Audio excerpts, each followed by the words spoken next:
ወደ እግር ኳስ የገቡት ዶክተር በባጊዮርጊስ አማካኝነት ነው።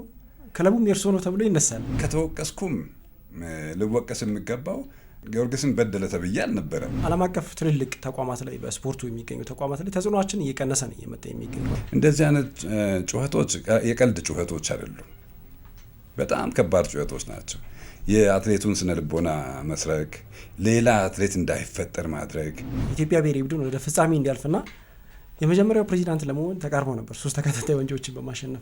በቀደም እኔ ቶኪዮ ላይ ነበርኩ። የለውም ምንም ምን ኃላፊነትም የለም። ያ ምክንያቱ አይደለም። 1999 ላይ በርከት ያሉ ውዝግቦች የነበሩበት የፌዴሬሽኑና እንደዚሁም የክለቦች ግሩፕ ነበረ። እሳቸው ሲያከብሩኝ ደግሞ ሌሎቹ ጠሉኝ።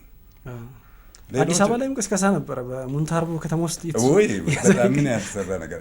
ለ18 ዓመታት ኢትዮጵያ እግር ኳስ ፌዴሬሽን ጠቅላላ ጉባኤ ሲያካሄድ እርሱ ምንም አይነት ንግግር አላደረጉም። በቅርቡ ግን ኢሲኤ ላይ ንግግር አድርገዋል። ምክንያቱ ምንድን ነው?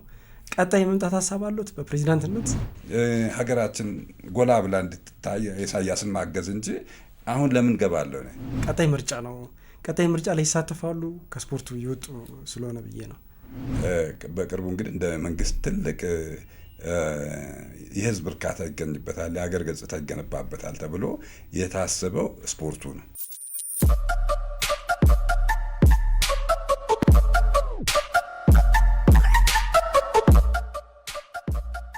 ሰላም ጤና ይስጥልን ውድ የፋና ሚዲያ ኮርፖሬሽን ተከታታዮች፣ ፋና ፖድካስት የእንግዳ ሰዓት ላይ እንገኛለን። በዛሬው ቆይታችን በተለይም በኢትዮጵያ ስፖርት ላይ በርካታ ኃላፊነቶችን የሰሩ በስፖርቱም ረዥም ዓመታትን የቆዩ በርካታ ስራዎችን የሰሩ ግለሰብ ነው ይዘን የቀረብ ነው። ግለሰቡ የተለያዩ ሀሳቦችን ስናነሳ የህዝብ ተወካዮች ምክር ቤት አባል ናቸው። ከዛ ውጭ ደግሞ የአፍሪካ ፓርላማ አፈጉባኤ ሆነው እየሰሩ ይገኛሉ። የኢትዮጵያ ኦሎምፒክ ኮሚቴም ፕሬዚዳንት ናቸው። የኢትዮጵያ ቅርጫት ኳስ ፌዴሬሽንም ፕሬዚዳንት ሆነው እያገለገሉ ይገኛሉ። በሕክምናውም ዘርፍ ተሰማርተው ነው የሚሰሩት። በዚህም ዶክተር ናቸው።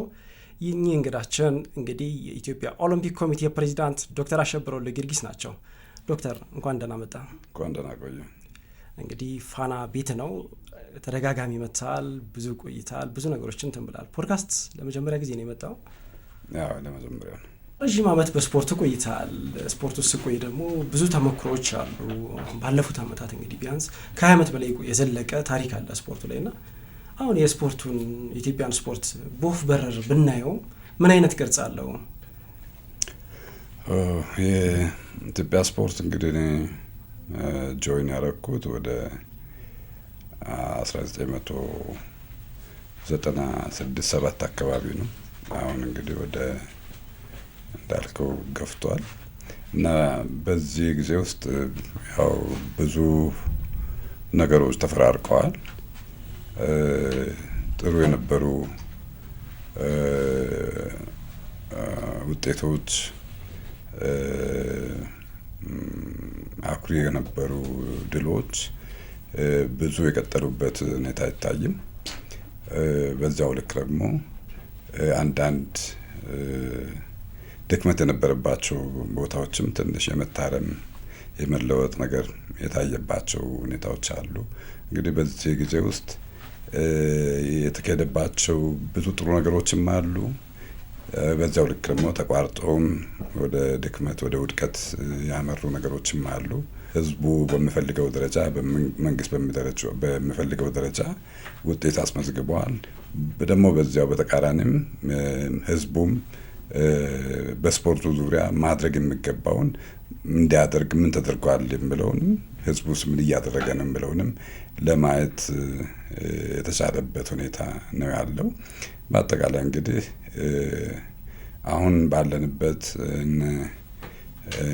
ኬፕ ቨርዲ ግማሽ ሚሊዮን ህዝብ ይዘው ለዓለም ዋንጫ ሁሉ የደረሱበት ዘመን ላይ ደርሰናል እና ኢትዮጵያ እንግዲህ ከፊት ለፊታችን ብዙ ነገሮችን መስራት፣ ድክመቶቻችንን ማረም፣ ምንድን ናቸው ድክመቶቻችን ብሎ ማወቅ ቀድሞ ነገር እና ኤሪያ ኦፍ ሳክሰሱ የት እንደሆነ፣ ችግሮቹ የት አካባቢ እንደሆኑ በደንብ ማጥናትና ማወቅ፣ ከዚያም ደግሞ እነሱን ቤንችማርክ አድርጎ ከነሱ የአንድ ስፕሪንግ ቦርድ አገልግሎ ወደ ተሻለ ነገር ለመሄድ የሚያስችል ደረጃ ላይ ያለን ይመስለኛል። በዚህ ቆይታ ያየሁት ይህንን ነው።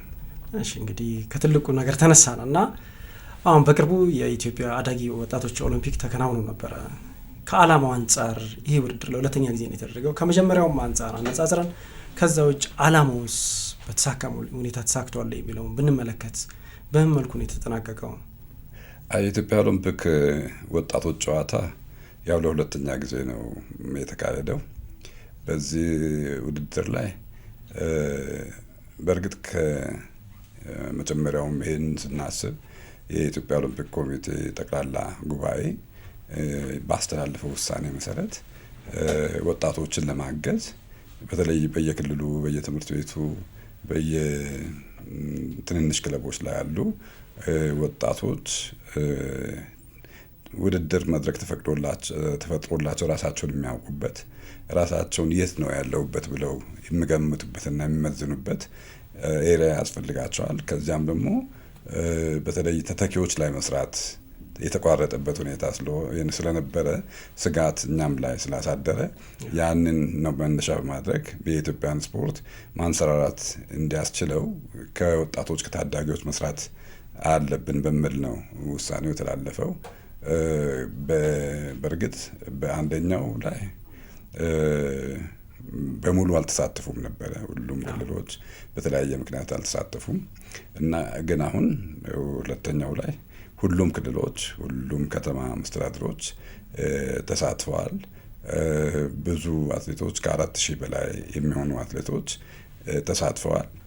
ብዙ ተተኪዎችን ማየት ተችሏል። በጣም የሚያስደንቅ ሁኔታ የነበራቸው አትሌቶች ታይተዋል። ያ እንግዲህ የምታየው ያሳየን ነገር ቢኖር በኢትዮጵያ ውስጥ አትሌቶች አልጠፉም፣ እንድታዩ እድል አልተፈጠረም፣ እንዲመዘኑ እድል አልተፈጠረም። በዓለም ደረጃም ሀገሪቱን እንዲወክሉ ሊሰጣቸው አልተቻለም፣ እድል አልተሰጣቸውም። ያ እንግዲህ በተወሰኑ አትሌቶች ላይ ተንጠልጥለን ብቻ የቆየንበትን ተመልሰን እንድናይ በጣም ያስቻለ ነው ብዬ ነው የምወስደው። እጅግ የተሳካ በእርግጥ አንዳንድ ድክመቶችም ነበሩ። በዚያው ልክ ያው የእድሜ ተገቢነት ይነሱ ነበረ፣ በጣም ይነሳ ነበረ። ከአንደኛው የተሻለ ነው በእድሜ ደረጃ። አሁን ከአንደኛው የሁለተኛው ይሻላል። እንደዚያም ሆኖ በሀገሪቱ ላይ አሉ የተባሉ ሐኪሞችን አሰማርተናል። ገና ከመነሳታቸው በፊት በየክልሉ ሄደው አይተዋል። ችግሮቹን ሚኒማይዝ ለማድረግ ተችሏል። ሙሉ በሙሉ ማጥፋት አልተቻለም። እንደዚያም ሆኖ በዚያ ውስጥ የወጡ አትሌቶች የትኛውም እድሜ ላይ ገብተው ቢመጡም ሀገርን ለመወከል የሚያስችል እድል ለመፍጠር ነው ዋናው ዓላማ። አሁን ሾልከው የገቡ እንኳን ቢኖሩ ወደ እድሜ ካቴጎሪያቸው ሲሄዱ ሀገሪቱን ለመወከልም እድል የሚያገኙበት ነገር አለ። ግን የእድሜ ጉዳይ በጣም ታስቦበት በተለይ አሁን ሶስተኛው ላይ ከወራት በኋላ ነው የሚካሄደው። ከ9-10 ወር በኋላ ኤምአርአይ ሁሉም አትሌት ያለምንም ሁኔታ ያለምንም ልዩነት ለሁሉም ተደርጎ ያንን ችግር እንቀርፋለን ብለን ነው የምናስበው። ግን ከዚያ በላይ ሁሉ እኛ እንደ ስትራቴጂ የምናስበው ኤምአርአይ አይደለም መፍትሄው፣ የሰርቲፊኬቱም አይደለም። እያንዳንዱ ክልል ላይ ያለው አመራር የልጆቹ ወላጅ ይሁን ነው የምንለው። ወላጅ ከሆነ ልጅ አባቱን መቼም እድሜ አታልለውም፣ አያጭበረብርም። ምክንያቱም እያየህ ካሳደግከው፣ እየመገብክ ጤንነቱን እየጠበቅ ካሳደግከው፣ ካምፕ በቅርበት አድርገህ እዚያ ላይ ሄደህ እንዴት ናችሁ ብለህ እያየህና መቼ እንደገቡ ምን እየሆኑ እንደሆነ ካወቅ ሊያጭበረብሩ አይችሉም። አሁን ማጭበርበሩ ላይ የማን እጅ አለበት ማለት ነው? የራሳችን የአመራሮችም እጅ አለበት ማለት ነው። ምርመራም ዶክተር ልካችሁ ሕክምና ባለሙያዎችን አስመርምራችሁ ፎቶ ቲሴራ የመቀየር ነገር ተመልክተናል። እንግዲህ አጋጥሞ ይሆናል እንደሱ አይነት ነገርም። ግን ዞሮ እድሜ ማጭበርበር አጋጥሟል። እነሱን መቅረፍ መቻል አለብን። ዛሬ አሁን በ14 ዓመቱ ታዳጊ ፋንታ 20 ዓመቱን ብናወዳደር የምንጠብቀው እንግዲህ የዛሬ 14 ዓመት ከ6 ዓመት በኋላ ከ7 ዓመት በኋላ ይሄ ልጅ ኤሊት ሆኖ ሀገሪቱን ይወክላል ብለን የምንጠብቀው። አሁን ወዴት ሊሄድ ነው? ወደ 30 ሊሄድ ነው? ወደ 27 28 ሊሄድ ነው? ምንም ለራሱ የወደቀ አትሌት ነው የሚሆነው እና አይጠቅምም። ስለዚህ እንደ ሀገር ሁሉም ኃላፊነት ወስዶ ከሰራ በተለይ በእድሜ ላይ ሰፊ ስራ በክልል መንግስታት፣ በከተሞች አካባቢ በጣም መሰራት አለበት። ያ መጸየፍ ያስፈልጋል። እድሜ ማጭበርበርን ሀገርን የሚገል ስለሆነ ባንዲራን ዝቅ የሚያደርግ ነገር ስለሆነ ይህንን ሴሪየስሊ ማየት እንደ ቀላል ነገር ያለ ማየት ነው። ዝም ብሎ ዛሬ ቆርቆሮ ሜዳሊያ ይዞ ሄዶ አስጨብጭቦ ነው፣ እንደሱ አይሆንም። ቀጣይ ሀገርን በሚጠቅም መልኩ መስራት አለበት።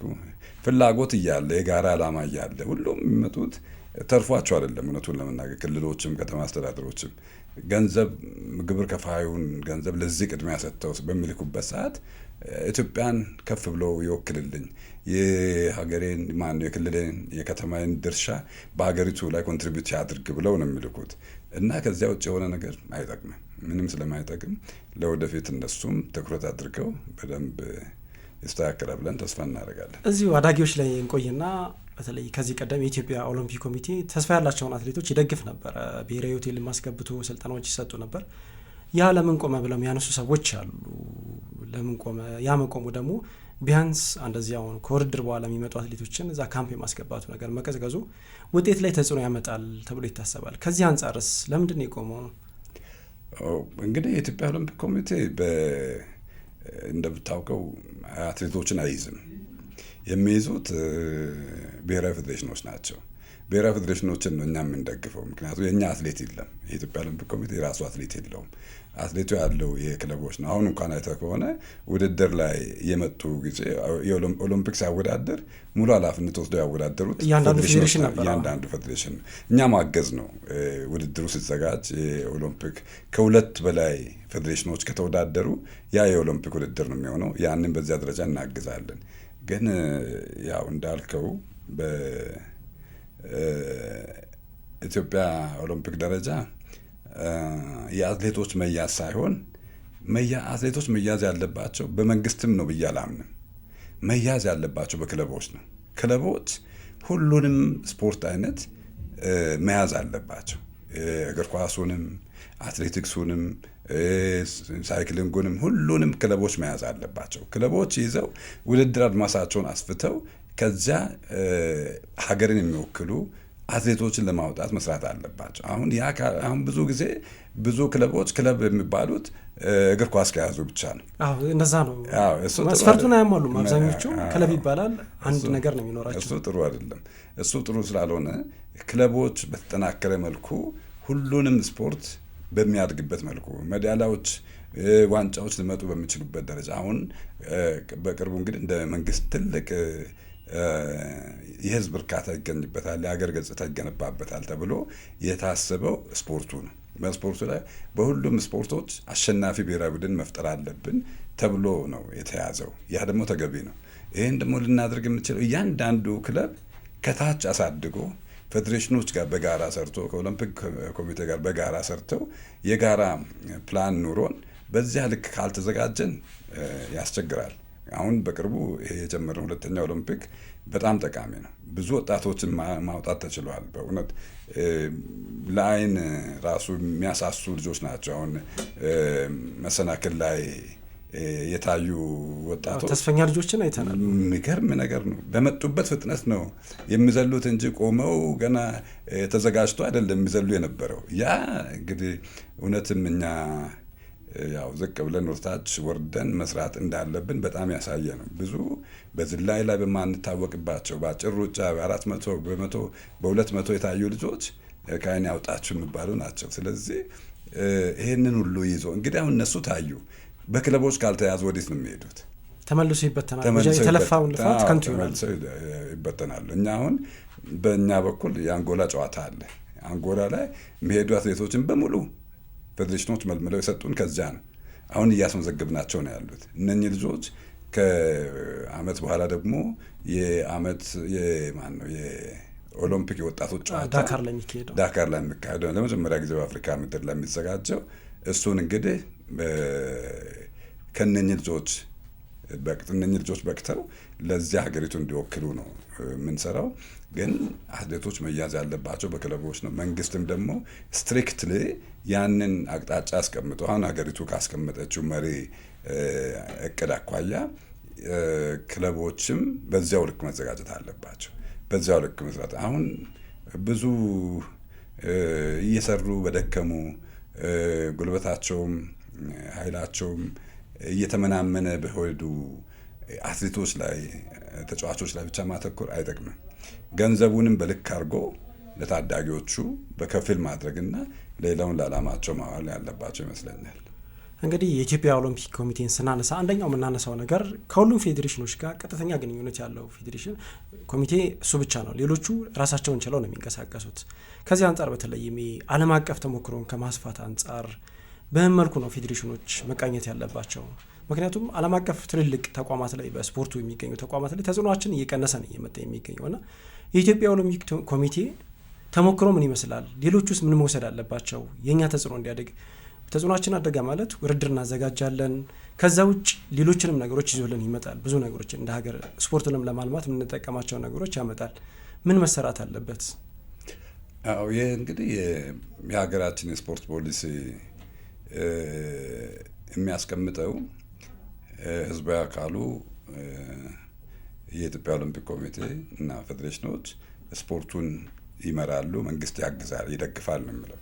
ከዚህ አኳያ ብዙ ኃላፊነት በህዝባዊ አካሉ ላይ እንደተጣለ ነው የሚያሳየው።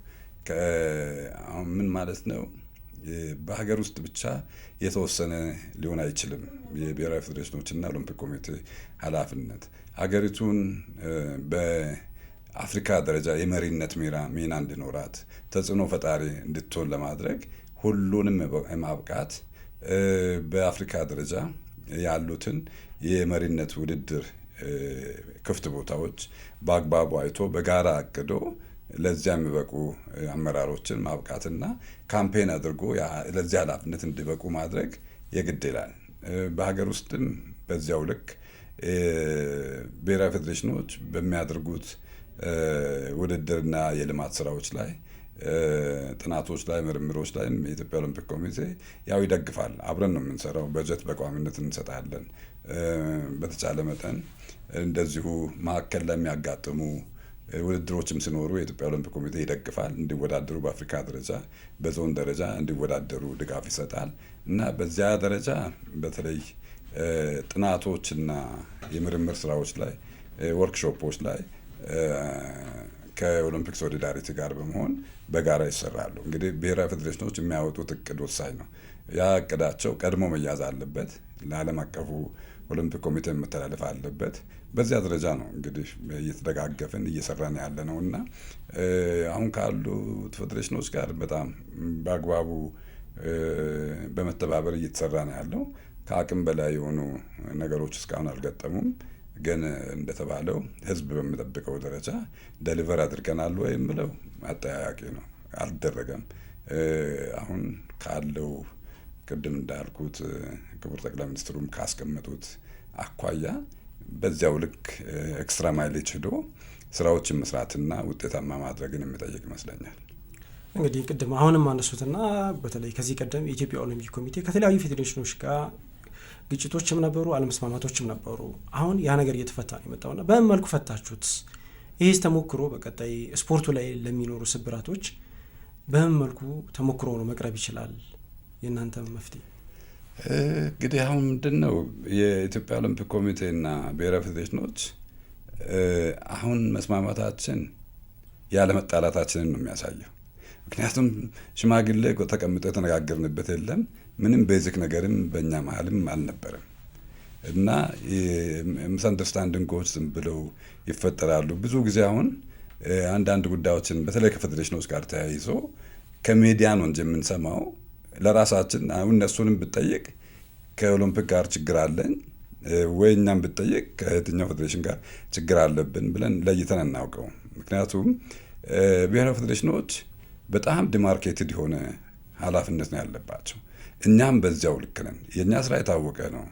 ውድድሮች ሲኖሩ የኢትዮጵያ ኦሎምፒክ ኮሚቴ ከአትሌቶ ከየፌዴሬሽኑ የሚመጣውን ዝርዝር ተቀብሎ ያስመዘግባል፣ እንዲወዳደሩ ያደርጋል። የእኛ አትሌት የለን፣ የእኛ ኮች የለ። በዚያ በኩል ስራቸው ላይ ገብተን የምንፈተፍተውም ነገር የለም፣ የምንሰራውም ነገር የለም። ከዚያ አኳያ ስራችን በግልጽ ድንበር ያለውና መደጋገፍ ላይ ያተኮረ ነው። ልማት ስራዎችም ሲኖሩ እንደዚሁ ቅድም እንዳልኩት በእቅዳቸው መሰረት እንደግፋለን። በተረፈ ደግሞ ቋሚ ድጋፍ የምናደርግባቸው አሉ። በዚያ ልክ እንገናኛለን። ብሔራዊ ፌዴሬሽኖችና ኦሎምፒክ ኮሚቴ የመደጋገፍ ስራ እንጂ ያላቸው ምንም ወደ ግጭትም የሚያስገባ ነገር የለም። አሁንም ዶክተር ምናልባት አሁን አንዳንድ ጊዜ ልክ ኦሎምፒክ በደረሰ ጊዜ ነው እንደዚህ አይነት ነገር የሚነሳውና ሌላ ጊዜ ሰላም ይሆናል። ልክ ኦሎምፒክ ሲደርስ ጩኸቶች ይኖራሉ። ኦሎምፒክ ሲደርስ እሱ በጣም ትሪኪ ነው። እውነቱን ለመናገር እሱን ለመንግስት መተው ያስፈልጋል፣ ለፖሊስ መተው ያስፈልጋል። እንደዚህ አይነት ጩኸቶች የቀልድ ጩኸቶች አይደሉም፣ በጣም ከባድ ጩኸቶች ናቸው። የአትሌቱን ስነ ልቦና መስረክ፣ ሌላ አትሌት እንዳይፈጠር ማድረግ፣ ሌላ ተተኪ እንዳይፈጠር ማድረግ፣ ይሄ በጣም አደገኛና ተንኮለኛ አካሄድ ነው። ይህንን የመንግስት አካሉም የሚመለከተው አካልም ሲሪየስሊ ይዞ ማየትና መመርመር አለበት። ይሄ ከባድ ነው። ብዙ ነገር የስፖርት ቤተሰቡ አሁን ለጆሮው የሚቀፍ ነው፣ የሚከብድ ነው ቢነገረው። እኛ ራሳችን ለመናገር ይከብደናል። አሁን በአንድ ሀገር ላይ እግዚአብሔር ያሳየ ብሔራዊ ቡድን የሌለው ቡድን ቢኖር የኢትዮጵያ ቡድን ነው፣ ኢትዮጵያ ናት። ብሔራዊ አሰልጣኝ የሌላት ሀገር ብትኖር ኢትዮጵያ ናት። ብሔራዊ ሆቴል ለስፖርት ተሰጥቶ አልጋ ፍራሽ ተሽጦ ለተለየ ዓላማ የተከራየበት ሀገር ቢኖር የኢትዮጵያ ነው። 4 ብሔራዊ የሚባሉ ነገሮች ፈርሰዋል። ብሔራዊ ቡድን፣ ብሔራዊ አሰልጣኝ፣ ብሔራዊ አትሌት፣ ብሔራዊ ቡድን፣ ብሔራዊ ሆቴል። እነኛ 4 ነገሮች በፈረሱበት ሁኔታ ላይ ለምን ፈረሱ ብሎ ቆም ብሎ መጠየቅን ይጠይቃል። በዚህ ማን ጥቅም አገኘ? ኢትዮጵያ አሁን አሰልጣኝ የላትም። በሚያሳዝን ሁኔታ ከፈረንጆች ማኔጀር ከሚባሉት ኢትዮጵያ መሸነፍ ካለባት መሸነፊያ ሰዓት ይመጣና ያንን ሰዓት ይዞ ነው አሰልጣኙ ቆሞ አትሌቱ በፍጥነት እንኳን የሚሮጥ ቢሆን አቁም፣ ቀንስ፣ ፈጥነሃል ብሎ እንዲቀንስ ተደርጎ አትሌቶቹ ሄደው ፈተና ውስጥ እየገቡ ያለው እና እነኛ አይነት ነገሮች የመንግስትን የስፖርት አመራሩን የሁሉንም ቁርጠኝነት የሚጠይቁ ናቸው። ይሄ ጨዋታ አይደለም። ይሄ በጣም ሲሪየስ የሆነ ነገር ነው። ይሄ ለምን ተደረገ? በዚህ ሰዓት ማን በሚሊዮኖች ገንዘብ አግኝቷል? ማን ሀገሪቱን ሽጧል? ይህንን በጣም ኢንቨስቲጌት አድርጎ እውነቱን ማውጣትና ከእውነት ማውጣትን በላይ አትሌቶችን የስፖርት ቤተሰቡን ከማነው አትሌቱንና አሰልጣኙን ከዚህ አይነት ተንኮል አውጥቶ ኢትዮጵያንና ኢትዮጵያን በሚያገለግሉበት መንገድ ላይ ስፍራ ለማስቀመጥ ያስፈልጋል። እንደ ዶክተር ወልደ መስቀል ኮስቴራ አይነት ሰዎች፣ እነ ዶክተር ይልማ አይነት ሰዎች፣ እነ ንጉሴ ግቻሞ አይነት ሰዎች ተባረው ነው ሀገሪቱ ያለ አትሌት ያለ አሰልጣኝ እንድትቀር የተደረገው። አሁን ከዚያ በኋላ ግሎባል ማርኬቱ እንዲወስን ተደርጎ ማን ማሸነፍ እንዳለበት ማን መሸነፍ እንዳለበት ለዚያ ሁሉ ጥቅሞች ሰርኩሌት አድርገው እንዴት በዚህ ውስጥ አሁን የተለያየ ስም ይሰጣል። ከበደ አሸብር ስለኖረ ነው እንትኑ ማነው ይነሳል። አሁን እሺ እንግዲህ ይሄ ከሆነ በቀደም እኔ ቶኪዮ ላይ ነበርኩ፣ የለሁም ምንም ምን ኃላፊነትም የለኝ የለም። ያ ምክንያቱ አይደለም። ምክንያቱን የኢትዮጵያ ሕዝብ እንዲያውቅ በጣም ሲሪየስሊ መሰራት አለበት። አሁን ብሔራዊ ቡድን በአስቸኳይ ክቡር ኮማንደር አትሌት ስለሺ እየታገለ ነው። ብሔራዊ ቡድኑን መልሰው ቦታ ላይ ለማስቀመጥ ብሔራዊ አሰልጣኝ ለማምጣት ከዚህ ፕሬዚደንት ጎን መቆምና አግዞ ያንን ወደ ቦታው ካልተመለሰ እንዴት ተደርጎ ነው በሰው በተሰላ ነገር ውስጥ ኢትዮጵያ ሕዝብ በዚህ አይነት ፈተና ውስጥ ገብቶ ዝም ብሎ የምታየው? ይሄ ጥሩ አይደለም። ከባድ ነው። ግን እዚህ ጋር ዶክተር ምናልባት አሁን ግሎባል ማርኬቱ የፈጠረው ነገር አለ። አሁን ኬንያም ብሔራዊ አትሌት የላትም፣ በማናጀሮች ነው የምሰለጥነውና አሁን ወደዛ በፊት ወደ ነበርንበት ለመምጣት ገበያው ይፈቅድልናል። ምክንያቱም ማናጀሮች በጣም ፈርጥመዋል። አብዛኛውን ውሳኔ የሚወሰነው በእነሱ ነው። አትሌቶች የት ነው የሚሮጡት፣ የት ነው ልምምድ የሚሰሩት፣ ምን አይነት ልምምድ ይስሩ የሚለው እየተወሰነ ያለ በዛ ነው። ከዚህ ቀደም በአንድ ቋት ውስጥ ነበረ አንድ ብሔራዊ አሰልጣኝ አለ። ብሔራዊ አትሌቶችም በየደረጃቸው አዳጊዎች አሉ፣ ዋናውም እንደዚሁ ነበረ። አሁን እንኳን የምንመለከታቸው አትሌቶች ያኔ ብሔራዊ ላይ የነበሩ አትሌቶች አብዛኞቹ ወደ አሁን መጥተው ውጤታማ እየሆኑ እንገኛለን። አንዳንዶቹም ከውጤት ይወጡ አሉ። አሁን ገበያ ይፈቅድልናሉ ይህንን ለማድረግ። አሁን ኢትዮጵያ ብሔራዊ ቡድን ሀገራት የላቸውም ለምትለው ብዙ በኦሎምፒክ ላይ በአትሌቲክስ ላይ እያሸነፉ ያሉ ሀገራት እነ አሜሪካ፣ እነ ጀርመን፣ እነ ፈረንሳይ ሳይቀሩ ብሔራዊ ቡድን አላቸው፣ ብሔራዊ አሰልጣኝ አላቸው። ይሄ ማንም ጉግል አድርጎ የሚያየው ነው። እንትን የጎረቤቶቻችንም ቢሆኑም በጣም ወጥ የሆነ ስልጠና መንገድ አላቸው። በእኛ በኢትዮጵያ ደረጃ ያለው የእኛን ልዩ የሚያደርገው አሁን ኬንያን እና ኢትዮጵያን ብትወስድ የሚለይበትን መንገድ ልንገር። የኬንያ ብሔራዊ ቡድንም ሆነ አትሌቶች በአብዛኛው 99% የሚደገፉት በናይክ ካምፓኒ ነው። የኢትዮጵያ ምንድን ነው ብሔራዊ ፌዴሬሽኑን ስፖንሰር የሚያደርገው አዲዳስ ነው። አትሌቶችን ስፖንሰር የሚያደርገው ናይክ ነው። ምን ማለት ነው? አንዱ ተሸነፍ አንዱ አሸንፍ ተብሎ እንዴት ስራ ይካሄዳል? ይሄ በጣም ተገቢ አለ። ወደ እንዴት ግሎባል ማርኬቱን እንቆጣጠራለን ላልከው ኢትስ ቬሪ ሲምፕል። በጣም በጣም በጣም ቀላል። ምንድን ነው? አንደኛ የስፖንሰርሺፑን ወደ አንዱ ብቻ ማምጣት ወደ አዲዳስ። ምክንያቱም አዲዳስ ቆይቷል ከሀገሪቱ ጋር ብሔራዊ ቡድኑም ጋር ተፈራርመዋል። አሁን እዚህ ውስጥ አዲዳስ የአትሌቶቹ ጥቅም እንዲጠበቅ አትሌቶችን አዲዳስ ካምፓኒ ተጨማሪ ክፍያ ከፍሎ ናይክ የሚከፍለውን ያክል ከፍሎ እዚህ ውስጥ እንዲጠቀልላቸው ጥቅማቸው ሳይጎል የሚጎል እንኳን ቢሆን የኢትዮጵያ መንግስት ጨምሮ እርግጠኛ ነኝ ክቡር ጠቅላይ ሚኒስትሩም ቢቀርብላቸው ማቅጣጫ ያስቀምጣሉ፣ ይከፈላል። ምን ያለ ምንም ችግር ከዚህ ክራይሲስ መውጣት ይቻላል። ስለዚህ እሱ ላይ የመንግስት ድጋፍ ያስፈልጋል፣ የመንግስት ልዩ እገዛ ያስፈልጋል። በዚያው ልክ እንወጣዋለን። አሁን ስለሺ የያዘበት መንገድ እውነትን ነው። በሀገሪቱ ላይ በቅርቡ ትልቅ ለውጥ ያመጣል። ትልቅም አሁን ከታች የሚወጡ አትሌቶች እሱንም እየተዘረፍን ነው። መንግስት ሊያውቀው ይገባል። አሁን እንኳን በቀደም አፍልቀን እንግዲህ ባለን መረጃ ዜግነት ለማስቀየር ይዟቸው ሄደዋል የሚባል ወሬ ሁሉ አለ፣ ይወራል። እንደዚህ አይነት ነገር አለ፣ ወሬም አይደለም ይሄ ሁሉ አለ። ይህን እንግዲህ እንዴት ነው አሁን በስንት በመቶዎቹ ሚሊዮን ነው እንግዲህ አውጥተን ይሄ ውድድር ያዘጋጀ ነው፣ ልጆቹን ያመጣ ነው። ከዚያ በኋላ እንደ ቀልድ ተወስደው በቃ ወደ አንዱ ሀገር ይሸጣሉ፣ ዜግነት እንዲቀይሩ ይደረጋል። እንዴት ተደርጎ ነው በዚህ ልክ ስራ ሊሰራ የሚችለው? ይህን በጋራ መስራት ያስፈልጋል። ደህንነቱ ጋር ፖሊስ ጋር በጣም በቅርበት መስራት ያስፈልጋል። ያ ካልሆነ በእውነት ከባድ ፈተና ነው ያለው። እንግዲህ ከዚህ ሁሉ ድካም በኋላ ህዝብ አልቅሷል፣ መንግስት አዝኗል ተብሎ ነው በቁጭት ስራ እየተሰራ ያለው። በዚያ ልክ ብቅ ያሉ ልጆች የምንነጠቅ ከሆነ ታዲያ ከየት አምጥተን ነው? እንግዲህ አሁን ኦሎምፒክ አልሰራም ፌዴሬሽን አልሰራም ደግሞ ልባል ነው? ተገቢ አይደለም። እና በዚያ ልክ ያለው በጣም ትልቅ የመፍትሄ ፓኬጅ ተቀምጦ በዚያ ልክ አብሮ መስራትና ኢትዮጵያን እውነትን ነው በቅርቡ ወደ ነበረችበትም ወደ ተሻለ ደረጃ የግድ ማድረስ ያስፈልጋል። እንደ ድሮ አሁን ደግሞ አንድ ስፖርቱን ከባድ የሚያደርገው እንደ ድሮ አሁን ኬንያና ኢትዮጵያ ብቻ አይደሉም፣ ብዙ ተፎካካሪ መጥቷል። አሁን ሜዳሊያ እነ ኡራጋይ ሁሉ ማራቶን ሲወስዱ እንግዲህ ምንድን ነው ያያ ነው ታንዛኒያ ታሪኳ ለመጀመሪያ ጊዜ እንደዚህ እነ ኖርዌይ፣ አሜሪካ፣ ቦትስዋና ሁሉ እንግዲህ በጣም ለዚህ ከባድ ዝግጅት እንደተባለው አሸናፊ የሆነ ብሔራዊ ቡድን መፍጠር አለብን ተብሎ ያንን ሲሪየስ የሆነ ስትራቴጂክ አውጥቶ የዚህ 10 ዓመቱንም አውጥቶ ያንን ካስኬድ አድርጎ በየአመቱ መፈጸም ያለበትን እየፈጸሙ መሄድ ካልተቻለ ከባድ ነው የሚሆነው። እዚሁ ላይ እንግዲህ በተለይም ኦሎምፒክ ላይ ቆይታ አድርገን አምና ፓሪስ ላይ በነበረው የአይኦሲ ኮንግረስ ላይ የተወሰነ አንድ ውሳኔ ነበረ የኢትዮጵያ ቦክስ ፌዴሬሽንን በተመለከተ። እናንተ ውሳኔ አስተላልፉ፣ አዲስ ፌዴሬሽን አቋቁሙ ተብለን ነበር። ግን ምንም አልወሰናችሁም።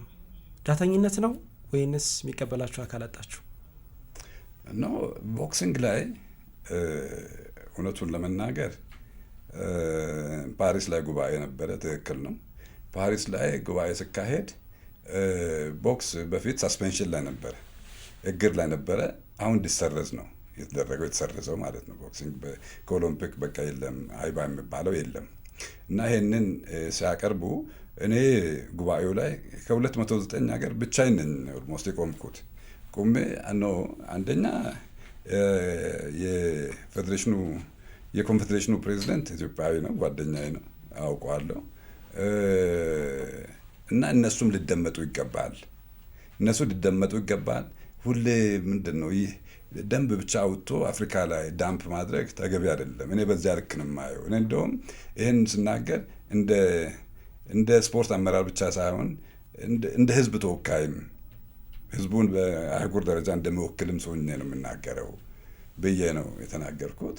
በዚያን ሰዓትም እግዚአብሔር ይስጣቸው ኦኬ ይደመጡ ተባለ። በዚያው ላይ በዞም እንዲገቡም ጥረት ተደርጓል። እሳቸው አልገቡም፣ መግባት የፈለጉ አልመሰለኝም። በኋላም የተወሰነ ጊዜ ተራዝሞ በዚያ ጊዜ ውስጥም እንዲደመጡ ተብሎ ነበረ። አልተጠቀሙም ያን ሁሉ እድል እና ከዚያ በኋላ ያው ሁሉም የአፍሪካ ሀገራት አሁን ሁሉም በሚባል ደረጃ ከ190 መሰለኝ ከእነሱ አካባቢ ወደ 135ቱ አዲሱ ወርልድ ቦክሲንግ ኦርጋናይዜሽን ውስጥ ገብተዋል። እንግዲህ ኢትዮጵያን ጨምሮ የተወሰኑት በእንቢተኝነት እየሄዱ ይገኛሉ። ይሄ ደግሞ ለሀገር ገጽታ ጥሩ አይደለም።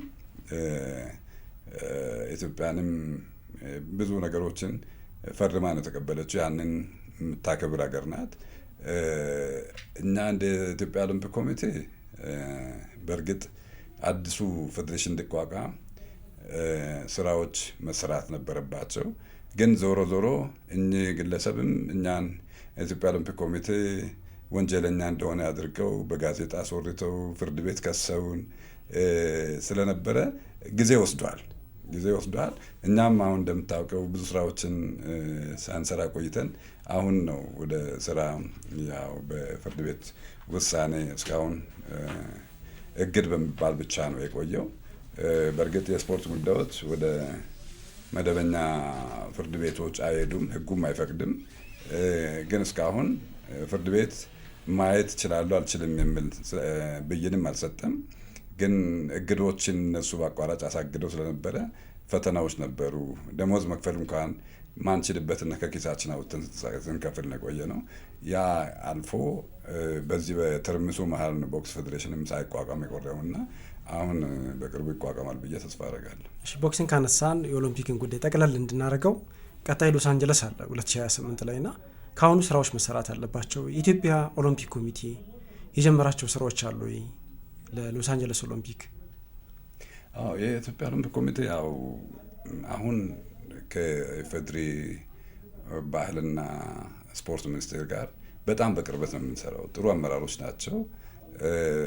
በጋራ ገና ቀድመን እናቅድ ብለው እነሱም መቅጣጫ አስቀምጠው አብረውንም እየሰሩ ታቅዷል የሎስ አንጀለሱ። ለዚያ ደግሞ አሁን አትሌቶችን ማብቃት ነው ዋናው ስራ።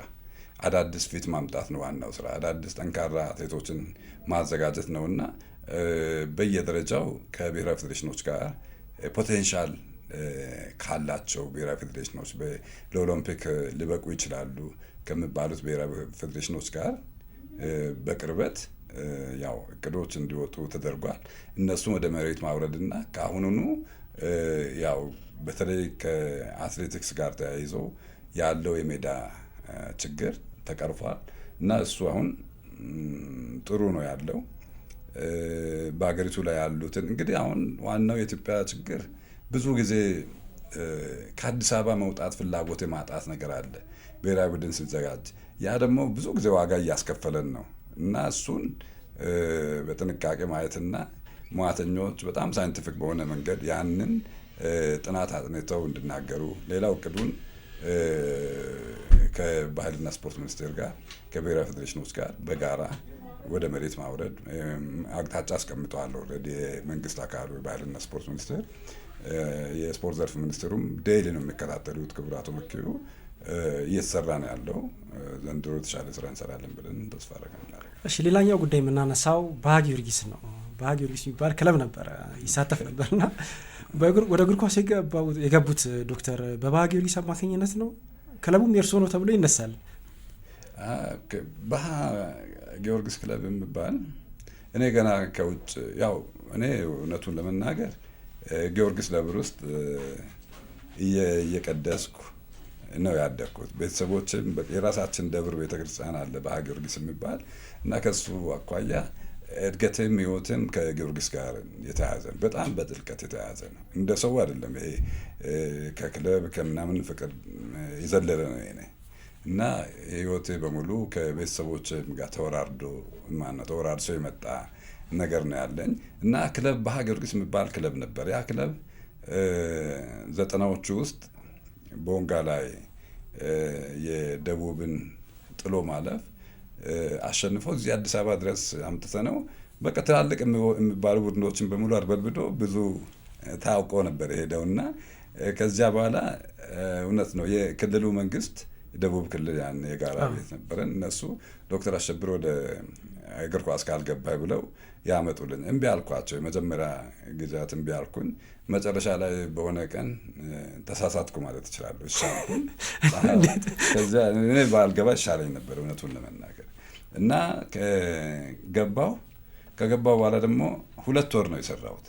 2 ወር ሰርቼ ፕሬዚደንት እንደሆንኩ ደግሞ አምቦ ላይ ስብሰባ ጠሩና አባረሩኝ። ሲያባረሩኝ ምክንያቱ ምንድን ነው? አንድ ፈረንጅ ነበረ እና ሀገሩንም ስሙንም መጥራት አልፈልግም እና ያ ፈረንጅ አሳማ ጠባቂ ነው፣ እንትንም አሰልጣኝ አይደለም። ከዛ የሆነ ግሩፕ አምጥቶ አስቀምጧል። በኋላ አምጥቶ ያስቀምጥና በወቅቱ የነበሩትን ሚኒስትር ጥሩ ሰው ናቸው እሳቸው። ጉዳዩን ስነግራቸው ደነገጡ። እንደዚህ የትምህርት ማስረጃ የለውም ምንድን ነው የሚሻል ምናምን ነግረውኛል። ማለት እንዴ ዶክተር ይሄማ ያስጠይቀናል፣ እንትንም ያስጠይቀናል፣ አብዛኛውን ሰው አሳምንና ቃለ ጉባኤ ይዛቸው አባሩት አለ እና እኔም እንግዲህ እሳቸውን ቃል እንደ እግዚአብሔር ቃል ወሰድኩና ስራ አስፈጻሚውን በሙሉ አሳምኜ ያው ተወያይተንበት ሰውየውን ሳስፔንድ አደረግ ነው። ሳስፔንድ ስናደርገው እሱን ያመጡ ደግሞ ፈረንጁን ያመጡ ሰዎች የተወሰኑ ግሩፖች አሉ። ሰውየውን ሄደው ሚኒስትሩን ያን እንደ ሚኒስትር አይቆጥሯቸውም። ራሳቸውን ከሚኒስትሩ በላይ ነው የሚቆጥሩት። እነኚህ ሰዎች አንተ እንዴት ብለህ ነው የአገርና የኢትዮጵያ ግንኙነት እንዲበላሽ ስራ የሰራኸው ያባረርከው አሰልጣኙ? ማን ያባረረ? አንተና ዶክተር አሸብር እንዴት ዶክተር አሸብር ያባረራል ብለው እሳቸው ራሳቸውን ለማውጣት ሄዱ። እኔ ደግሞ በድርቅና የቀረው በቃ ያው እሳቸውንም ማጋፈጥ አልፈለግኩም። መልስ ሲባል እኔ አልመልስም። ምክንያቱም አንዴ ተወስኗል። ደግሞ የትምህርት ማስረጃም የለውም። ይሄ ሰውዬ አሰልጣኝም አይደለም። እኔ በቃ አባሩኝ፣ ከፈለጋችሁ ትባረራለህ፣ እሺ አባሩኝ ብዬ ተባረርኩ። 2 ወር ቤት ውስጥ እንደተኛሁ ከዚያ ደግሞ እኛ ሰውየውን ያስፈራሩ ሰዎች ህዝብ ጩኸት እንዴት በ2 ወር ፕሬዚደንት ይባረራል ብለው ህዝቡ ያው ጉምጉምታ ሲያነሳ እንደ ዶክተር አሸብር ፌዴሬሽን ከመንግስት ገንዘብ የወሰደ የለም፣ ወስዶም የት እንዳደረሰ አይታወቅም ሲባል የኔ ልጆች ያን ህጻናት ናቸው አባባ ሌባ ነህ ወይ ምናምን ስሉኝ እኔም ደንግጬ አይደለም ሌላ አሸብር ነው ብዬ በቃ እውነቱን ላውጣ ብዬ በዚያው ገባሁ። ወደ ረጅም ጊዜ ቆየን። አቶ መለስም ነፍሳቸውን ይማረው ነው እውነቱ መውጣት አለበት፣ እዚያው ፍርድ ቤታችሁ ፊፋ ተካሰሱና ሀገሪቱ አሸናፊውን ትቀበላለች አሉ። ተጣራ። እኔ ወደ ፌዴሬሽን ተመለስኩ። በዚያው ጊዮርጊስ ነው በቃ እዚያ ያመጣኝ ማለት ነው። ጊዮርጊስ 95 ላይ ነው እንግዲህ ኢንጂነር ግዛውን ተክተው ፕሬዚዳንት ሆነው በኢትዮጵያ እግር ኳስ ላይ ፊት ለፊትኛው ገጽ ላይ የተገኙትና ከዛ በኋላ በነበሩት ዓመታት በተለይም 2 ጊዜ የሴካፋ ሻምፒዮን ነበር የኢትዮጵያ ብሔራዊ ቡድን። በወጣቶችም 1 ጊዜ አሸንፏል። ግን ዋናው ብሔራዊ ቡድን ወደ አፍሪካ ዋንጫ አላለፈም። ጠንካራ ክለቦች ነበሩ፣ ጥሩ ፉክክር ነበረ። ቢያንስ ምስራቅ አፍሪካ ላይ ከረዥም ጊዜ በኋላ ነበረ መቆጣጠር የቻልነውና ለምን ወደ አፍሪካ ዋንጫ አላለፍንም? አዎ የኢንጂነር ግዛውን እኔ አልተካዋቸውም። ከኢንጂነር ግዛው በኋላ አንድ ኢንጂነር ባጫ ስማቸውን ካልተሳሳትኩ ነበሩ። የ1 ወር ጊዜ መሀል ላይ የሆነ ጊዜ መሀል ላይ የሆኑ ጋፖች ነበሩ እና ከዚያ በኋላ ነው የመጣሁት። ያው ተባረሪያለሁ እንደተባለ ከዚያ እንደተመለስኩ ደግሞ በቃ ኢትዮጵያ እኔ ያኔ ሴካፋ ፕሬዚደንት ነበርኩኝ እና ሼህ መሐመድ እግዚአብሔር ይስጣቸው በቃ አሁን ኢትዮጵያ ምንድን ነው የሚሸለም ሰው በዓለም ላይ አቅርቡ ተባልን። ፕሬዚደንቶች አቅርቡ ሲባል እኔ ሳስብ ሼህ መሐመድ በቃ የሚያደርጉት ነገር ሁሌ ይመስጠኛል። ለምን ተጫዋቾችን በጣም ወስደው ያሳክማሉ፣ ክለቦችን ይደግፋሉ። የማያደርጉት ነገር የለም። ስፖርት ከተባለ በቃ እሳቸው ቀዳሚ ናቸው። ለምን እሳቸውን አላሸልምም አልኩኝና ፊፋ እጅ አቀረብኩኝ። እንደኛ ባለሀብት እኮ ሸልመን አናውቅም። በቃ እውነት የኢትዮጵያ ስፖርት እንደ ወደፊት ትንሽ እንዲሄድ የምትፈልጉ ከሆነ ይሄን አድርጎ አልኳቸው። ሴፍ ብላተር ጓደኛ ናቸው፣ የቀድሞ ፕሬዚደንት። ኦኬ አሉና በቃ ሼህ መሐመድ ተሸለሙ። ከዚያም በኋላ ወደ ሽልማቱ ይዘን ስንሄድ ምን ላርግላችሁ አንተ አሁን አፍሪካን እየመራህ ነው። እኔ እንግዲህ ከቻልክ ጋሽ መሐመድ አንድ ጨዋታ ስፖንሰር አድርግና ውድድሩ ከሚቋረጥ 11 ሀገራት ናቸው ወዳደሩ አልኩኝ። እንደ አንድ አመት አንድ ዙር አይደለም 3 ዙር ስፖንሰር አደረጋለሁ። እሳቸው አደረጉ። ከዚያ ወደ ኢትዮጵያ 97 ላይ የመጀመሪያ ውድድር አድርገን እኛም ዋንጫውን በጣም በሚያሳምን ሁኔታ ልጆች ተጫውተው እናንተን አላምረው እና አንተን ያላምረው ዘውዱ በቀለ ብዙ ልጆች ናቸው እና ነፍሱን ይማረው አስራት አሰልጣኝ ነበረ። ሰውነት ብሻው፣ አብርሃም መብራቱ፣ እነሱ ገብረ መድህን ብዙ ናቸው። ኮቺንግ ስታፉም ጥሩ ነበረ። እነሱ ተሰባስበው በደንብ በአጭር ጊዜ ውስጥ ጥሩ ብሔራዊ ቡድን ፈጠሩ። አሸነፍን። ከዚያም ተከታታይ እንደገና ሩዋንዳ ምደን ካጋሜ በተቀመጡበትም አሸነፍን። ጥሩ በቃ መነሳሳት ተፈጠረ። ከዚያ ያ ብሔራዊ ቡድን ለምን ለአፍሪካ አልበቃም ለምትለው በተንኮል ነው ያልበቃው።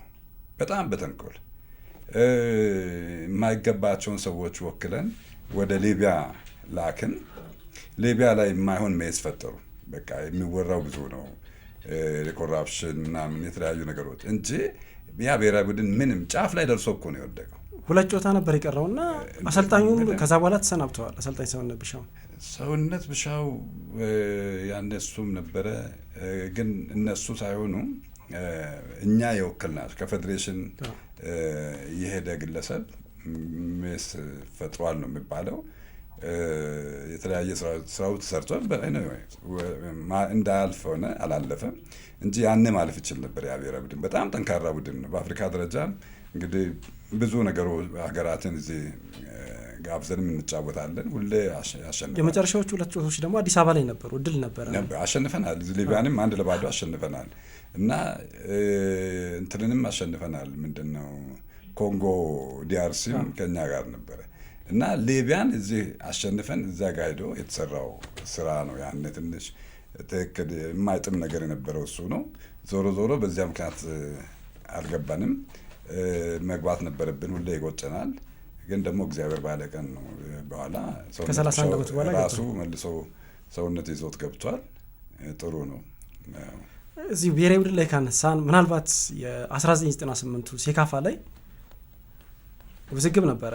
ዚምባብዌ ዛምቢያ ጥዬ እሄዳለሁኝ ብላ ጥያቄ አንስታ ነበር። እዛ ላይ ደግሞ የእርሶ ተሳትፎ ነበረ። የኢትዮጵያ ብሔራዊ ቡድን ወደ ፍጻሜ እንዲያልፍና የመጀመሪያው ፕሬዚዳንት ለመሆን ተቃርበው ነበር 3 ተከታታይ ዋንጫዎችን በማሸነፍ። እውነት እነሱ እንደሚሉት ጨዋታው ደቂቃ አልቋል ወይስ አላለቀም? ያ ጨዋታ ኖ እውነቱን ለመናገር ያን እንግዲህ ከኮሚሽነሮቹ ነው ሪፖርት ያገኘ ነው። ኮሚሽነሮቹ ጨዋታው አላለቀም ብለው ነው ያቀረቡት። ያንን ይዘው ነበር ክስ ሪዘርቭም የተያዘው። እናንተ ግን ዞሮ ዞሮ ዳኛው ደግሞ ያንን ሪፖርት ካላደረገ ኮሚሽነሮቹ ብቻ አይበቃም። የቴክኒክ ጉዳይ ሜዳ ላይ ያለ ነገር በመሆኑ እና ያ ፌርሊ ትሪት ተደርገናል ብዬ አላስብም። ግን አዘጋጆች እኛ ነን። ደግሞ እንደዚህ አይነት ትርምስ ቢፈጠርም ጥሩ አይደለም። እኛ ዝቅ ብለን ጉዳዩን ማሳለፋችንም ፌር ነው ብዬ አስባለሁ። እሺ፣ ሌላኛው የምንመለከተው ጉዳይ 1999 ላይ በርከት ያሉ ውዝግቦች የነበሩበት የፌዴሬሽኑና እንደዚሁም የክለቦች ግሩፕ ነበረ። ክለቦች በራሳቸው ይወዳደራሉ፣ ፌዴሬሽኑ ደግሞ በራሱ መልኩ ክለቦችን አዋቅሮ እያወዳደረ ነበር። ምክንያቱ ምንድን ነው? እሱ ቀላል ምክንያት ነበረ። እንትኑ ችግሩ እኔ እንደሚመስለኝ ሼክ መሐመድ አለሙዲ በጣም በቃ ወደዱኝ። በጣም በቃ ምንም ነገር ስፖርት አካባቢ ያለ ነገር ዶክተር አሸብር ካልወሰነ ብለው በቃ ሁሉን ነገር እኔም በእምነት ነው የምሰራው። የምፈልገው ነገር የለም። ሌብነት አልወድም፣ ማጭበርበር አልወድም። ራስን ለማድነቅ አይደለም። በዚያ ልክ እሳቸውም በቃ ንጹህ ሰው ስለሚወዱ ይመስለኛል። ራሱ አሁን ሆቴሎች ብን እንኳን ሸራተን ባንኬቶችም ሲኖሩ ዶክተር አሸብር ይዘዝ እያሉ እድል ወደ እኔ ብዙ ገፉ። ትኬቶችም ሲገዙ የዓለም ዋንጫውን ሲገዛ ወደ 1.7 ሚሊዮን ብር ሁሉ ሰጡ። ኮሚሽን ሁሉ ወደ 150,000 ዩሮ ውሰድ ስሉኝ እኔ አልወስድም። ለሽልማት ቦታም ስንሄድ እሳቸው 20,000 ዩሮ በኤንቨሎፕ አድርገው አከፋፍሉ ብለው ይሰጡኛል። ከዚያ 4ቱን ለአፍሪካዎቹ ሰጠው። አንዱ ስተርፍ ጋሽ መሐመድ ተርፏል ምናምን እሱ ያንተ ነው ያለኝ። አይ እንደ በእኛ ብሔረሰብ ቆማጣ ያድርገ ነው የሚባለው የሰው ገንዘብ እኛ አንወስድም ብዬ እምቢ አልኳቸው። ጠየቁኝ እምቢ አልኳቸው። እሳቸውም ደግሞ ይገባኛል ይመስለኝ በጣም ትልቅ ሰው ስለሆኑ የሰውን ቫሊዩ ይረዳሉ። ከዚህ የተነሳ በጣም በቃ አከበሩኝ። እሳቸው ሲያከብሩኝ ደግሞ ሌሎቹ ጠሉኝ። አዲስ አበባ ላይም ቅስቀሳ ነበረ በሙንታርቦ ከተማ ውስጥ ወይ በጣም ምን ያልተሰራ ነገር እና እኔ ምክንያቱ ጋሽ መሐመድ ይመስለኛል እንጂ ስፖርቱ አካባቢ አይደለም። ጋሽ መሐመድ ለምን አሸብርን እንደዚህ አቀረበው የምለው ስጋትም የሚያድርባቸው ግለሰብ ነበሩ እና ያ ነው እንጂ ወደ ስፖርት ላይ ምንም አጥፋ። አሁን ጊዮርጊስ በተለይ ከኔ ጋር እኔ እንግዲህ የሚወቀሰው ጊዮርጊስን በደለ ተብዬ አልነበረም።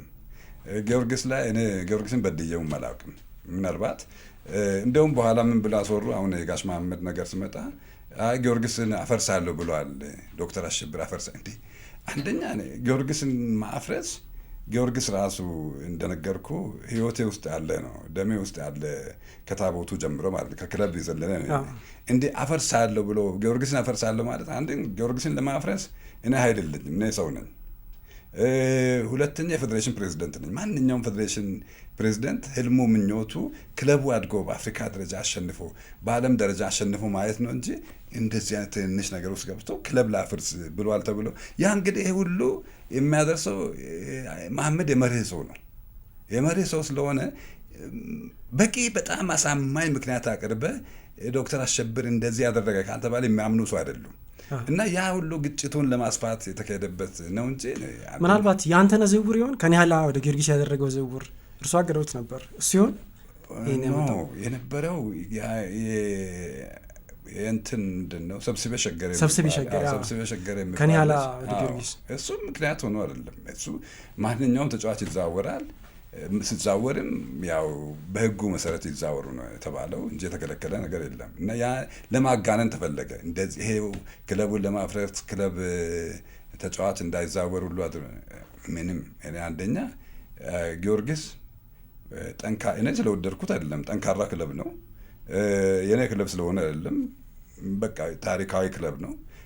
ያ ክለብ ከሌሎቹ ጋር እኩል እንዲያደግ ወይ በችሎታው አልፎ እንዲሄድ እንጂ ምኞቴ እንዲወድቅም እንዲጠፋ አልነበረም። ግን አሁን ምክንያቱ ወደ ጥያቄው እንዳነሳበት ስመለስ ምክንያቱ የነበረው ፒውርሊ የጋሽ መሐመድ እና የኔ ግንኙነት እንጂ ከስፖርቱ ጋር ምንም ስፖርታዊ ግንኙነት ምንም አብሶሉትሊ ምንም የለው።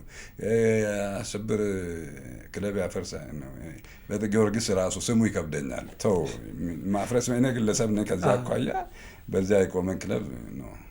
እሺ፣ ሌላኛው ኢትዮጵያ ቡና ተቃውሞ ነበረው። በተለይ 1998 ላይ አንደኛው ተቃውሞ የነበረው ለጊዮርጊስ እሳቸው ያዳላሉ ተብሎ ይነሳ ነበርና አንድ ጨዋታ ላይ የዱና የዳ ታሪክ አለ። አንድ ደብዳቤ ላይ ያቺ ፊደል ብዙ ነገር ቀይራ ምናልባት ኢትዮጵያ ቡና ወደ ታችኛው ሊግ የሚወርድበት እድል ነበር በህግ የተነሳ። ምንድን ነው የተፈጠረው? ኢትዮጵያ ቡና ትዝ ይለኛል ወደ 9 ነጥቦች ምናምን ተቀንሰውበታል። 9 ነጥቦች ሲቀነሱበት የሚቀንሱት እንግዲህ እኔ ፕሬዚደንት ልሁን እንጂ እኔ ውድድርና ስነስርዓት አይደለሁም። መጠየቅ ያለበት ውድድርና ስነስርዓት ነው እና ፊደልም አዛብተው ወይ በእውቀት ወይ በተንኮል ይሁን ወይ ሳያውቁ እንደዚህ አይነት ስህተቶችም ተፈጥረዋል። ግን ቡና መቃወሙ ተበድያለሁ ማለቱ ስህተት ነው ብዬ አላምንም። ግን እዚያ ጋር ደግሞ ምን ተፈጠረም ብለው የሚያውቁት ሙያተኞቹ ናቸው። እዚያ የነበሩት ውድድርና ስነስርዓትን የሚመሩ አካላት ናቸው እንጂ ወደ ፕሬዚደንት የሚደርስ ነገር የለም። ከዛ በኋላ እንግዲህ በተለይም 99 የነበረው ውዝግብ ወደ ፊፋ ሄደ። ከዛ በኋላ እርሱ አሸነፉ። አዲስ አመራር መጣ፣ የተቀየሩ ነገሮች መጡ። ከዛ በኋላ ለ18 ዓመታት ኢትዮጵያ እግር ኳስ ፌዴሬሽን ጠቅላላ ጉባኤ ሲያካሄድ እርሱ ምንም አይነት ንግግር አላደረጉም። በቅርቡ ግን ኢሲኤ ላይ ንግግር አድርገዋል። ምክንያቱ ምንድን ነው? ቀጣይ የመምጣት ሀሳብ አሉት በፕሬዚዳንትነት? እኔ አንደኛ ከእግር ኳስ ስወጥ እኔ መርህ አምናለሁ። በመርህ ማምን ሰው ነኝ። የስልጣኑ ምናምን እንደዚህ እኔ ውስጤ በጣም ያውቀዋል። እኔ ጊዮርጊስን አልበደልኩም። ጊዮርጊስን ለማፍረስ አስቤም አላውቅም። ምክንያቱን አውቃለሁ። ምክንያቱ በግለሰቡና በእኔ መሀል የጋሽ መሐመድ መኖር ስለሆነ ያንን አይምሮ ያውቃል። ምንም ነገር ውስጥ የለውበትም። ምንም ለማጥፋትም ለመበደልም የምሄድበትም መንገድ አልነበረም። እሱ ቀርቶ በቃ ያሳዝነኛል። እስከ እውነት በጣም ያሳዝነኛል። ለምን እኔ ከማንኛውም ግለሰብ በፊት ጊዮርጊስን የማግዝ ነኝ። በጣም ብዙ መዋጮ የከፈልኩ ብዙ ገንዘብ የከፈልኩ ሰው ነኝ።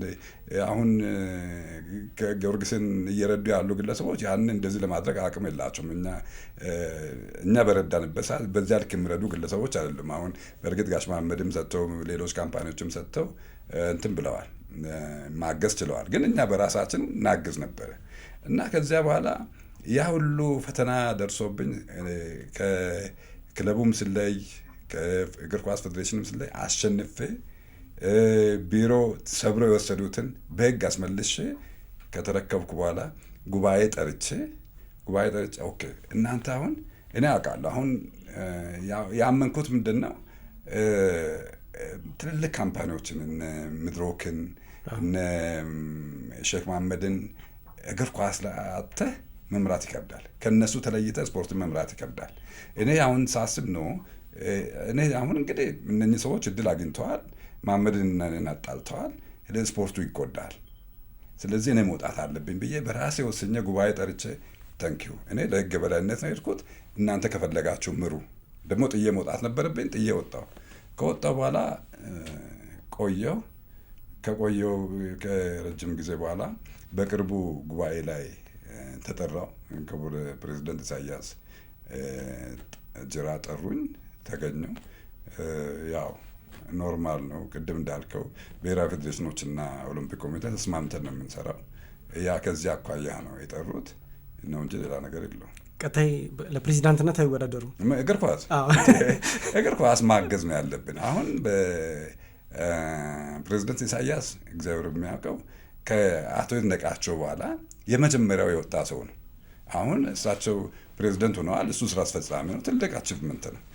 እዚያው እሱ እያለ እሱን አጠናክሮ ሀገራችን ጎላ ብላ እንድትታይ ኢሳያስን ማገዝ እንጂ አሁን ለምን ገባለሁ እኔ እሱ የሚያውቃቸው ሰዎች እኔ አላውቅም። አሁን እሱ የሚያውቀውን የጉባኤ አባል እኔ አላውቅም፣ ሌላውም ሰው አያውቅም። ስለዚህ አልቲሜት ጎሉ ሀገርን ማሳደግ ከፍ ማድረግ እስከሆነ ድረስ በእኔ እምነት ኢሳያስን ማገዝ ተገቢ ይመስለኛል። እሺ እንግዲህ ሌላኛው የምናነሳው ጉዳይ የሚሆነው በተለይ ከእግር ኳሱ እየወጣን ስንሄድ ከመጨረሳችን በፊት በቅርቡ ፓርላማ ላይም እንደዚሁም በተለይ የመደመር መንግስት መጽሐፍ ላይ አንደኛው የተነሳው ነገር አሸናፊ ብሔራዊ ቡድን መገንባት ነው። ይህንን ለማድረግ እንግዲህ እንደ ፌዴሬሽን እንደዚሁም አጠቃላይ የህዝብ መሰረት ሊኖረው ስለሚገባ ህዝቡ ምን መስራት አለበት፣ ፌዴሬሽኖች ምን መስራት አለባቸው፣ ስፖርቱን የሚመራው የባህልና ስፖርት ምን መስራት አለበት፣ ከማን ምን ይጠበቃል? ይሄ እንግዲህ ከባድ ትልቅ ጥያቄ ነው። ሁሉም ሰው በዚያው ልክ መዘጋጀት አለበት። ኢነሰንስ የ10 ዓመት አንድ ትልቅ ስትራቴጂክ ፕላን ነው ሊወጣለት የሚገባው። በዚያ ላይ ያንን ስናወጣ በተለይ ለስፖርቱ ስብራት ምክንያት የሆኑ ነገሮች፣ ተንኮሎች፣ እውነቴን ነው ከገራገርነት የሚመጣ ችግር በቀላሉ ይቀረፋል። ግን ከገንዘብ ጋር የተያያዘ ከራስ ኢጎ ጋር ከኔ በኋላ እሷ ይፈጠር ተብሎ የተካሄደበት መንገድ ያ አደገኛ ነው።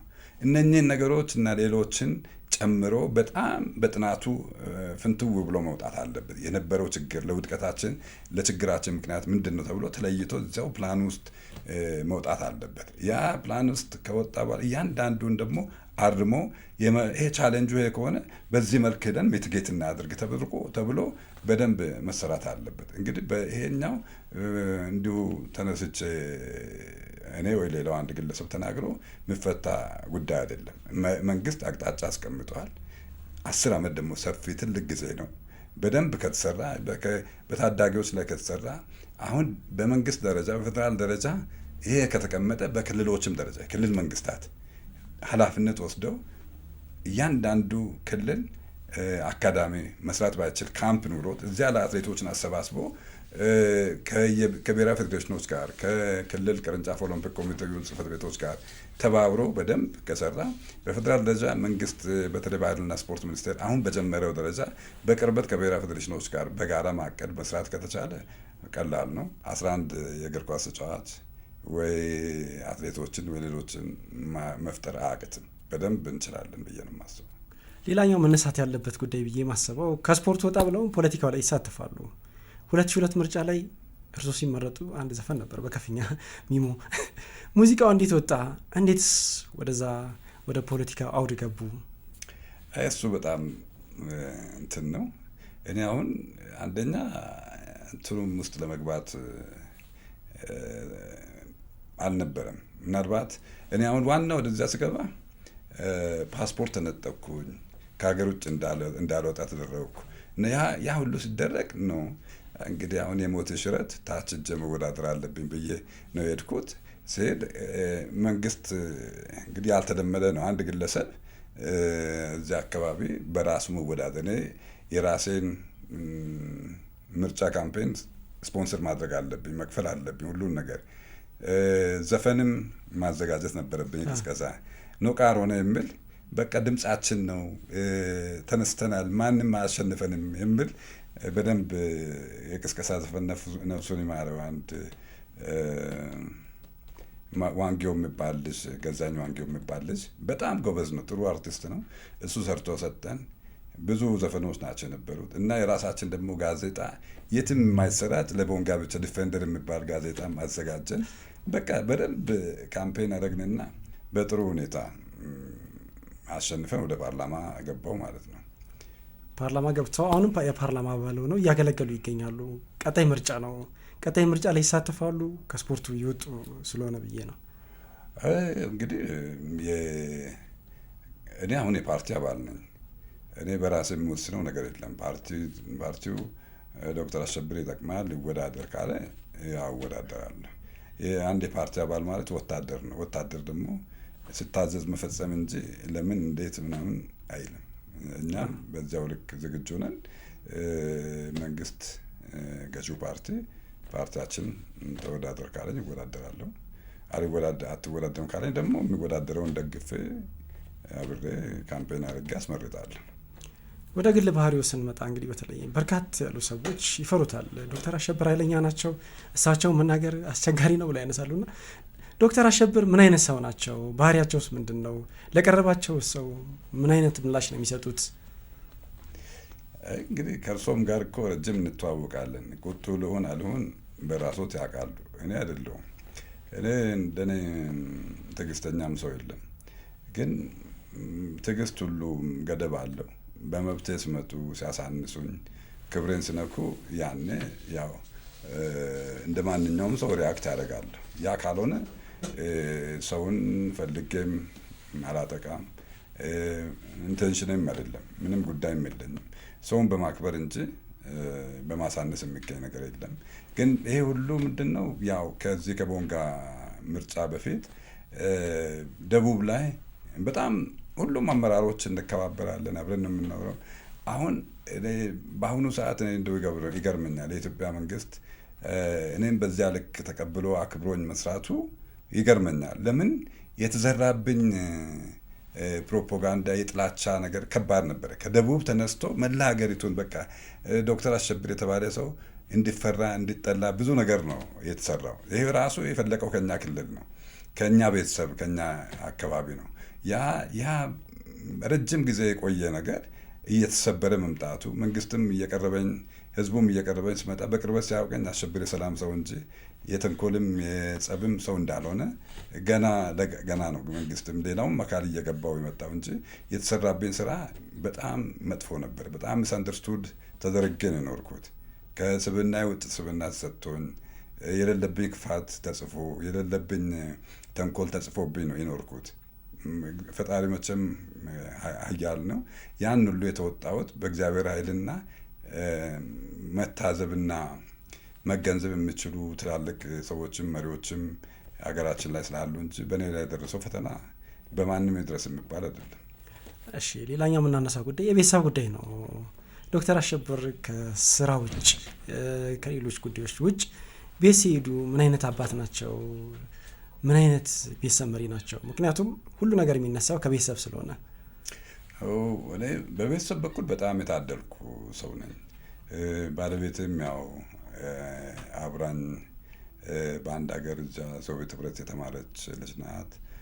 እሷ በጣም በጣም ጥሩ ሰው ናት። የቤተሰባችን ምሰሶ ኢንጂነር ፋና ትባላለች። በጣም ጎበዝ ሰው ናት። ልጆቻችንም በጣም ዲስፕሊን የሆኑ ልጆች፣ እንግዲህ እግዚአብሔር የባረከው ልጅ ነው። እኛ አሁን በእኛ ቤት ደረጃ ልጆቻችን ገንዘብ የሚቸገሩ አይደሉም።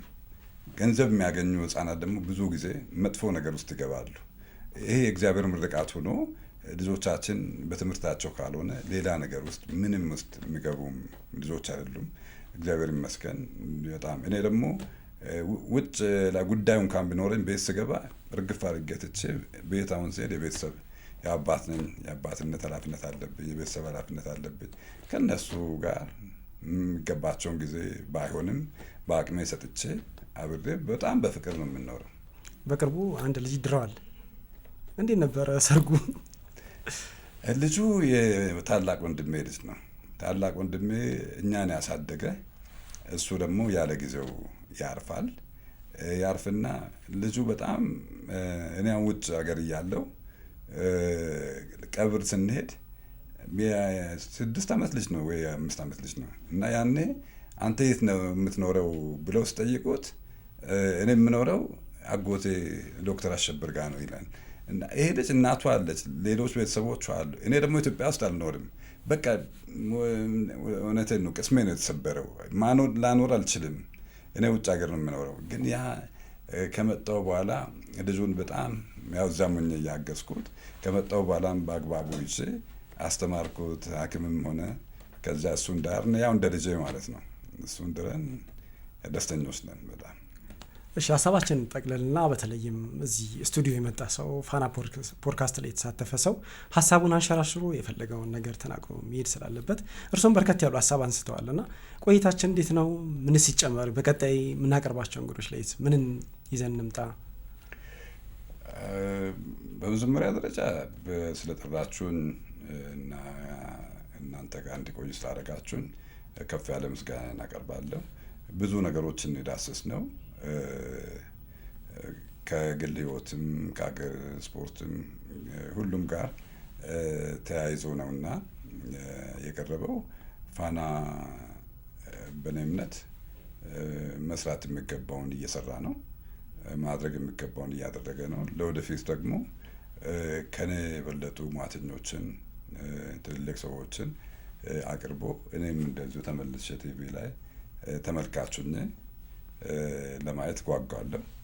በተረፈ ግን ለቆይታችን በጣም አመሰግናለሁ። በርቱ ማለት ነው የምፈልገው። እኛም እጅጉን እናመሰግናለን። እኛ ጋር ተገኝተው ሀሳቡትን አካፍለውናል።